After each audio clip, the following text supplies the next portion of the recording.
ঝিনাইদহে বাসের চাকায় পিষ্ট হয়ে এক শিশুসহ ২ জন নিহত হয়েছে, আহত হয়েছে আরও একজন। বৃহস্পতিবার বিকেলে সদর উপজেলার ১৮ মাইল নামক স্থানে এ দুর্ঘটনা ঘটে।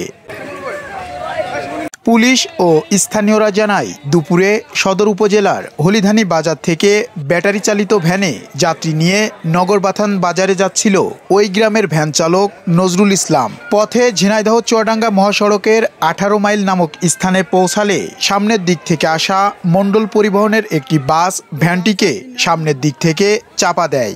এতে ঘটনাস্থলেই সিফাত হোসেন নামের ৭ বছরের এক শিশু নিহত হয়। আহত হয় ভ্যান চালক নজরুল ইসলাম সহ আরও ২ জন। স্থানীয়রা দ্রুত সেখান থেকে তাদের উদ্ধার করে ঝিনাইদহ সদর হাসপাতালে নিয়ে গেলে কর্তব্যরত চিকিৎসক নজরুল ইসলামকে মৃত ঘোষণা করে।